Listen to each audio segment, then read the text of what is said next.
Welcome in to ROC Hockey Weekly. I am Rachel Liebert. I'm your host here for our brand new CTV Rochester First streaming show, all things Rochester hockey. Mostly going to focus on the Amherst here. We've got exclusive interviews, talking with players over at Blue Cross Arena, bringing you the latest highlights, the latest standings as the Amherst kind of get into this back half stretch of their season. We're also going to talk a little bit of RIT, a little bit of other Rochester things happening hockey-wise in the area. But today we're sticking mostly to the Amherst because it is All-Star Week, and we've got some news out of that as well as some exclusive interviews. Like I said, we're going to bring in Thad Brown. He's going to be joining me as well just to talk a little bit more about the Amherst and what's going on.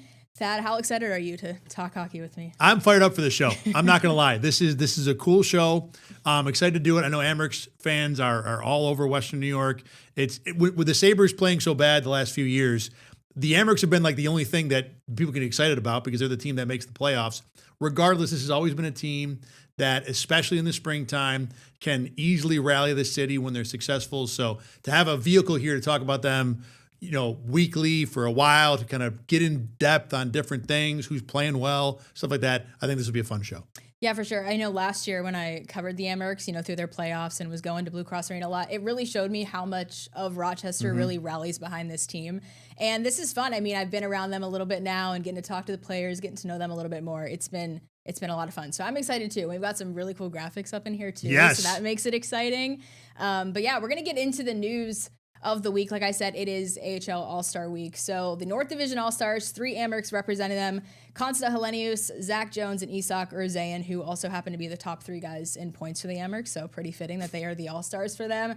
And yesterday, actually, they had the skills competition. And fun fact about that, 18 goals were scored for the Eastern Conference team in the skills competition. 10 of them came from Amherst players. So pretty good representation there from the Amherst. And Consta Helenius also, too, was the fastest skater in the fastest skating competition, 13.77 seconds. So I don't really know relatively how, I mean, it's got to be fast. He won. But he won the competition, relatively skating around a rink, I have no idea what the average time would be, but I'm sure a lot faster than you and I. So credit to him for that one. I mean, that's pretty cool. 13.77 seconds. And then tonight is the All-Star game at 8 p.m. So they'll be representing the conference there as well. I think the Amherst did a good job in that competition. Like you said, Helenius won the fastest skater. Everybody looked okay. I mean, it's a slap and giggle kind of thing to where it's like the NBA. Yeah, like exactly. Yeah. There's not a whole lot of serious competition Bowl, going on, yeah. but the Amherst did a good job in that skills competition on Tuesday. Yep, so we're going to get into some more Amherst news, kind of a little weekend recap here of what they did Friday and Saturday. Like, they have the week off, like I said, but Friday got a 4-0 win against Springfield, and Isak Urzayan, his second hat trick in the last 8 or 9 games, maybe not for the Amherst, and his first natural hat trick of his career, which is 3 consecutive goals uninterrupted. He leads the team in goals with 24, and then Scott Ratzlaff. There you go, there's the name. Scott Ratzlaff earned his Amherst shutout. He's the first rookie goalie to shut out an opponent, actually, for the Amherst since 2015, so all good things from there, getting that shutout win on Friday. Then on Saturday, much of the same for the Amherst. They played Utica at Utica this time.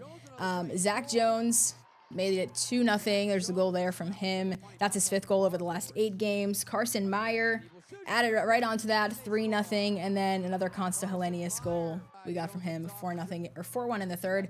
And also, it was Devin Levi's 100th game with the Amherst, so he got the win. He is now 12-1-1 all time against Utica, so pretty good outing for him there in that 100th game of his for the Amherst.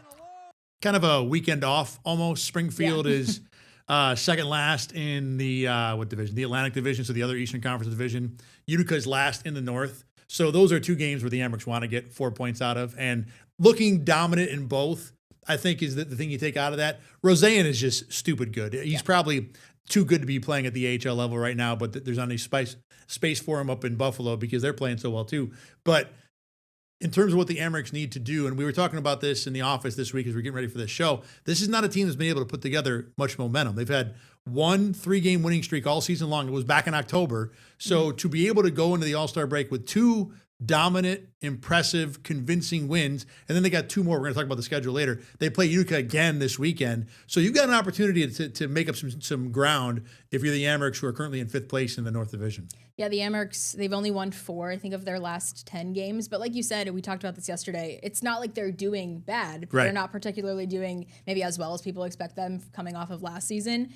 But they've still, 5th place in their division right now. They still have a playoff spot as of currently, the last spot there. So not doing horrible, but not doing, maybe as great, but still won the last 2 games this weekend. They finished that 3-game stretch against Utica this weekend, which we'll get into a little bit later in the show.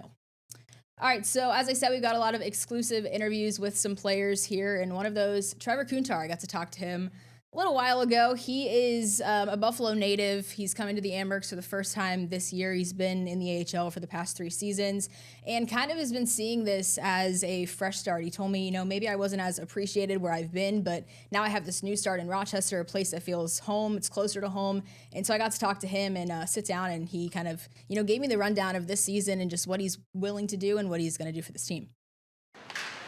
When we fall asleep, we dream.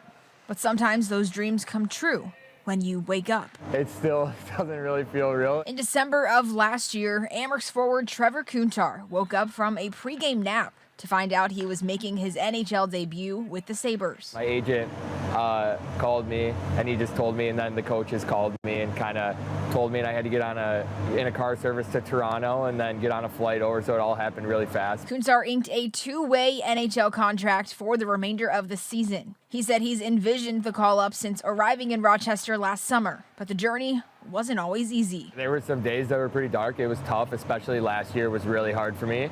But I always preach, you have to have faith and believe in yourself no matter what. Kuntar spent the first 2 seasons in the AHL with Providence and said at some points in his career, he's felt overlooked. I learned a lot when I was in Providence, but I think I didn't get as much of an opportunity there to show what I was capable of. Kuntar said Rochester felt like a fresh start, somewhere he could prove himself, especially being with Buffalo, the place he calls home. It definitely means a lot more just with the Sabres and growing up watching that my whole life. So yeah, it definitely means more. Kuntar is a second-generation Amerk. His dad was a goalie with the team back in 1996.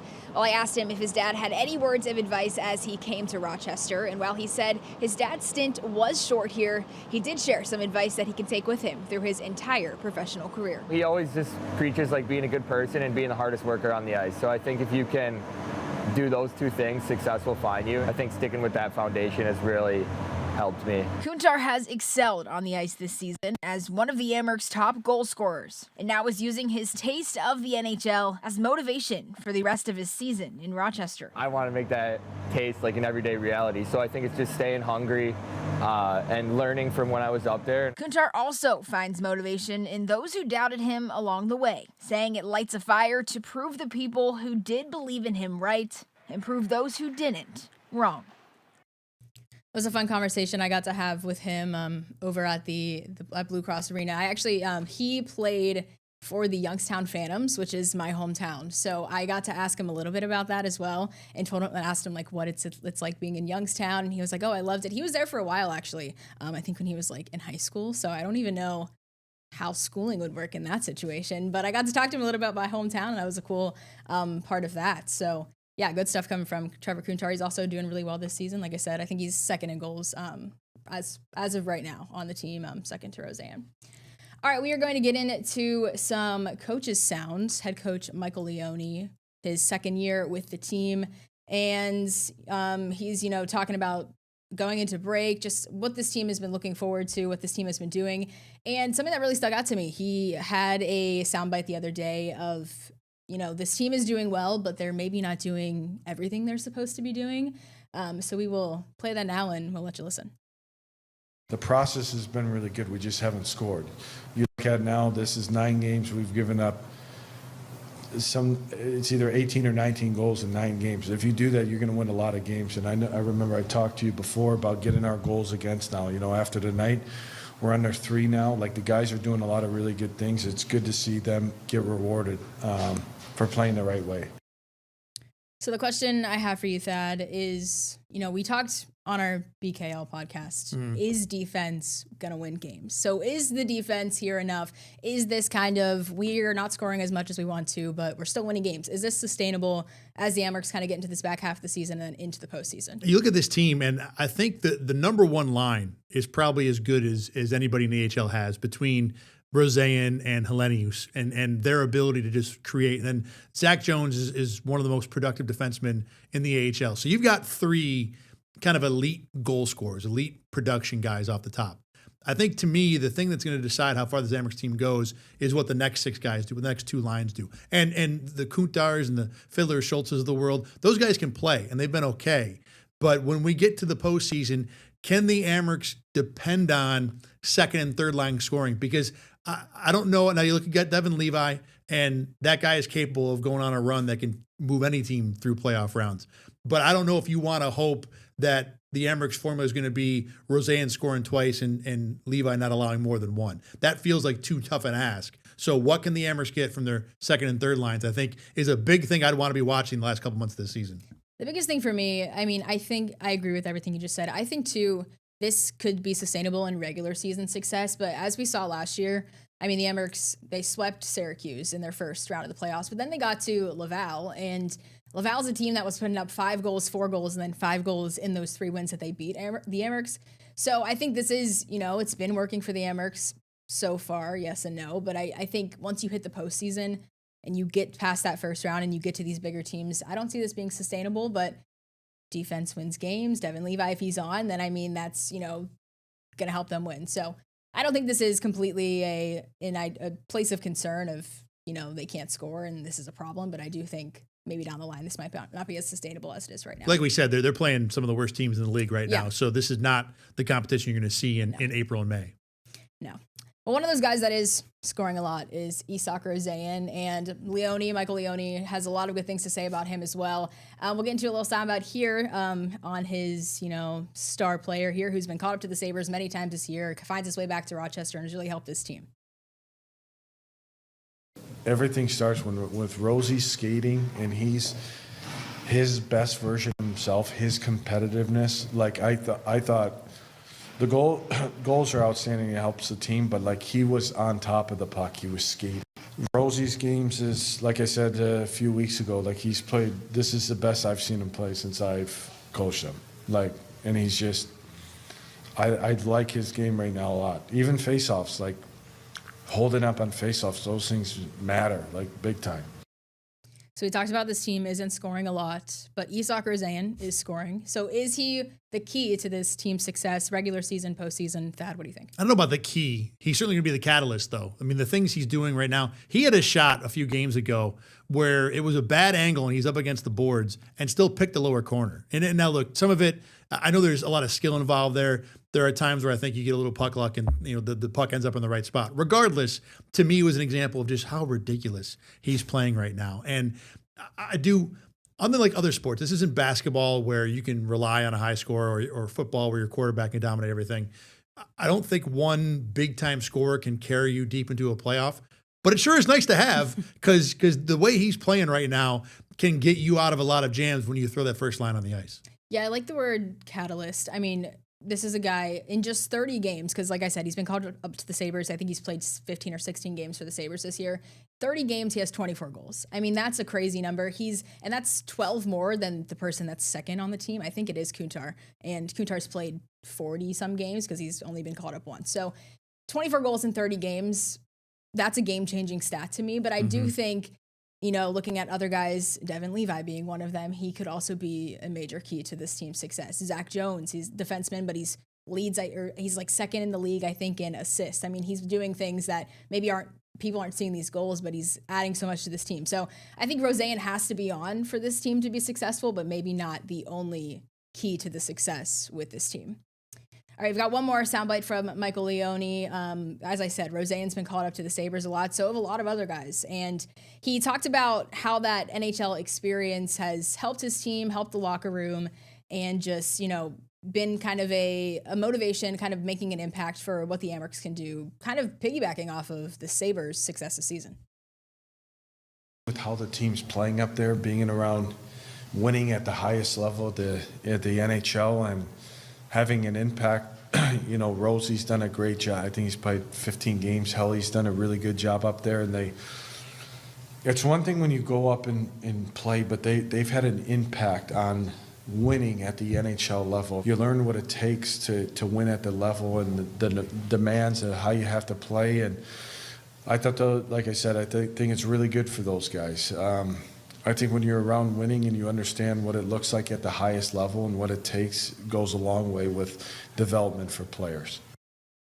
Tad, you made an interesting point that this might be the first season in 14 years that the Amherst aren't getting reinforcements from the Sabres because the Sabres might make the playoffs. So what are your thoughts on just that kind of reality setting in maybe for the Amherst? It's been kind of a cheat code for the Amherst because you know that when you get to April, if you're in the postseason, you're going to get 3-4 guys down from the NHL club. That certainly will help you because these are guys that can play at the NHL level. This year, now look, the Sabres aren't locked into a playoff spot, and the Eastern Conference in the NHL is ridiculous. So the Sabres are maybe a 3-game losing streak from having to fight and claw their way back into the playoffs. But as it stands right now, there's a good chance they make the postseason.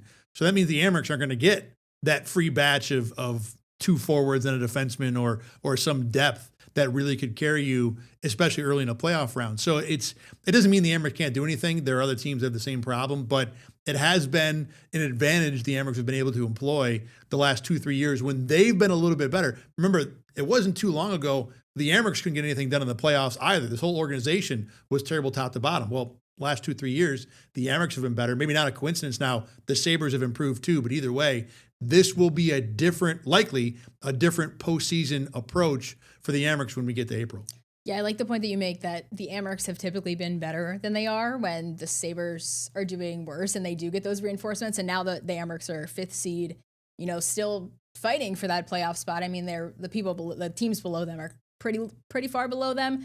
But it will be interesting to see what they can do with the team that they have right now, if they can, make a same run that they did last year, go even further, because I think, 1996 is the last Calder Cup that the Amherst have. So it's been a while. So maybe this is the year to do it. Maybe this is the Sabres and the Amherst year. Be wild to have both those teams still playing at Memorial Day. Unimaginable for Western New York hockey fans. It would. All right. Iconic Western New York, Don Stevens. We got to get into him. This is his longtime announcer of the Amherst. It's his last season with the Amherst, 40 years. It's a long time to be calling for the Amherst. So, of course, this last season is iconic from him. And so each week we're going to bring you a Don Stevens Call of the Week. And so this week, in honor of the Olympics, Brian Giunta played for the Sabres. He's a 2-time Olympian. I think played 1 game for the Amherst. I'm pretty sure. Yes. 1. Yes. And in that 1 game for the Amherst, he became the first Rochester native to score a goal in his Amherst debut. So, in honor of that, here's a goal from Brian Giunta from 2018 in that single game that he scored that goal in the iconic Don Stevens Call. Here come the Amherst on the right side. Giunta moving in, backhander. Scores! Brian Giunta gives the Amherst the lead with a backhander. All right, we're going to take a quick break. After a break, we're going to hear from Devin Levi, an exclusive interview with him. That's next.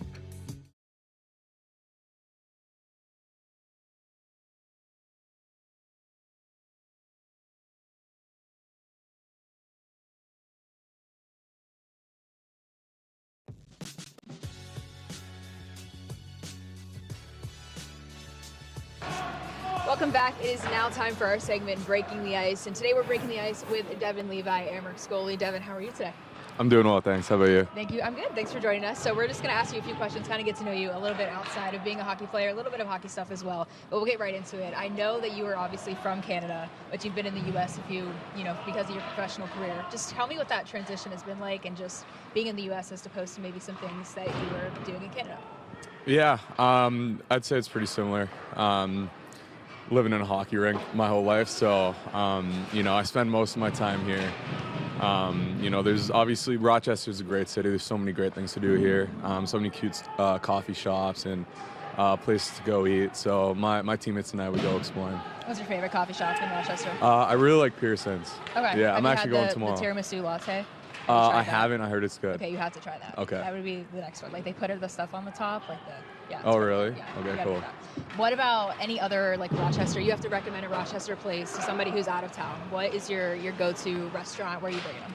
Yeah, so a lot of us, we go to Vern's, also by the Swan family. They're I feel like we're doing an ad for the Swan family right now. Their food is unbelievable. What do you get there? Pasta? Yeah, the meatball ragu is my dish. Yeah. Are there any foods in Canada or anything that you can't get in the U.S. that you particularly miss about being home or about your hometown? Yeah, Montreal bagels are those are the best. I miss those a lot. My mom, when she comes and visits, she'll bring them some friends too. What about them? Is it anything different than like a bagel here? Yeah, they're a little bit different. They're a little bit like thinner and crustier. Okay, crustier. Yeah, there's it's hard. They're hard to describe. They're really good though. So let's talk about your teammates a little bit. If you had to describe your teammates, or what's your relationship, I guess, maybe on the ice, off the ice with some of these guys that you've been playing with? Yeah, a lot of these guys are my best friends. Just being able to spend like every day with them. You get to know them really well. I've been fortunate enough to play for many teams and meet so many different cool and interesting people. I got friends all over the world, which is really cool.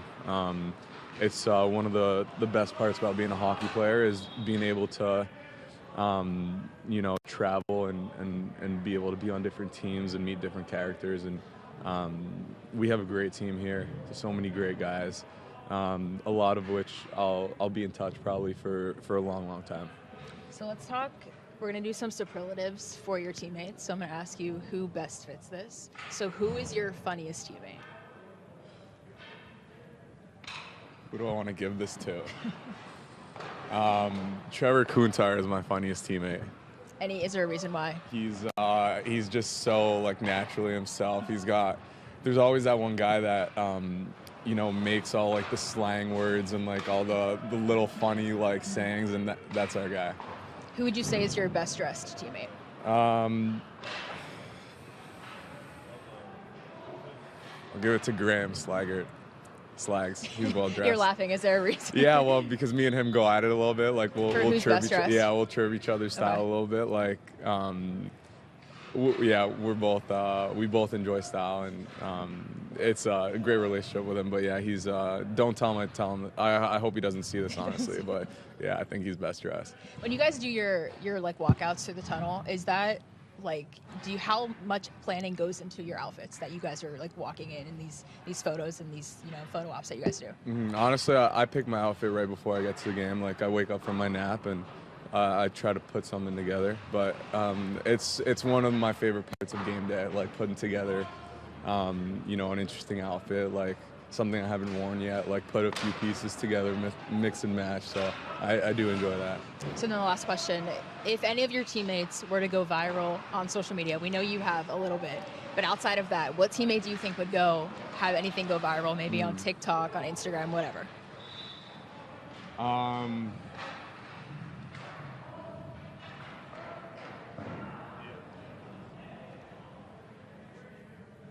can't say the same guy. I gotta give it to another guy.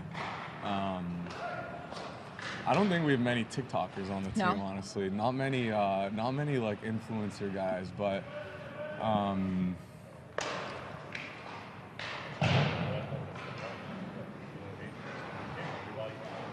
yeah, no, I don't think we don't. Who are you gonna give it to? Who was gonna be this? I was gonna give it to Slags again. Okay.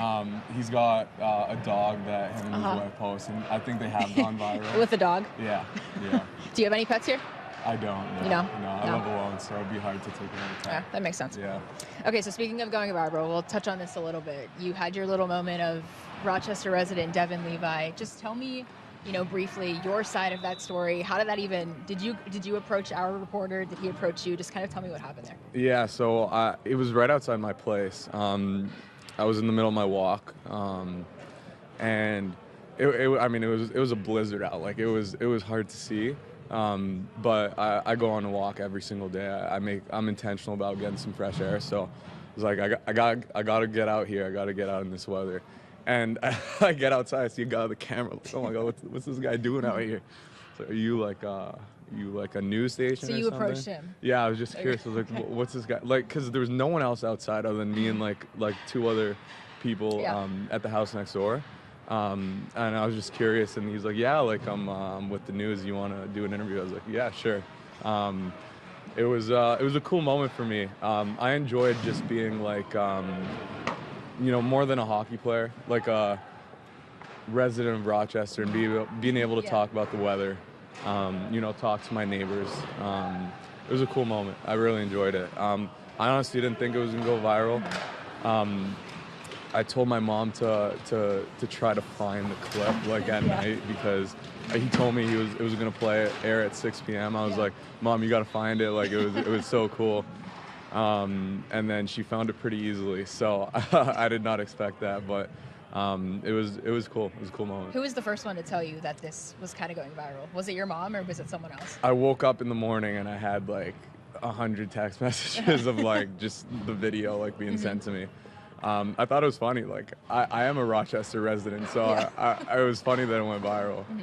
I saw reports actually that you commuted from Buffalo. Did you ever do that in your career from here from Buffalo to here? Tell me about that. What was kind of your choice in that? Obviously, you've been played for the Sabres a little bit as well, but just tell me a little bit about that. I was up and down, so I had started off with the Sabres, and I rented a place there, and I fell in love with that place. I really liked it. It was hard for me to let go of. So when I came to Rochester, for a while I was doing the drive. It's an hour and 15 drive. We're honestly so lucky that the teams are so close and that if you do get sent up and down, it's not that far of a travel. Syracuse to Tampa Bay that's harder. That's much harder. So I felt like it was relatively reasonable to do that drive. I was just pretty lucky that it's close. So I stayed. But then the more and more I spent time in Rochester, the more I started falling in love with the city and realizing I really want to get a place here and spend time here, being able to settle down,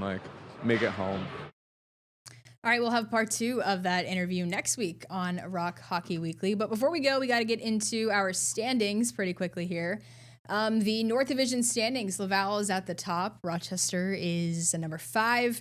And Syracuse number 2. Thad, what's your take on the standings? You think Rochester's moving up, moving down? What do you see? Well, the thing is everybody's tight. Amherst are 4 points out of second, 4 points out of being out of the playoffs. So if they win 3 in a row, they're right back to where we normally have seen them the last few years as a second place team, pushing maybe even Laval for first place. I think Laval has established themselves as the class of this division. Everything else is still very much close together to where anybody I think can be looked at as a team to fear.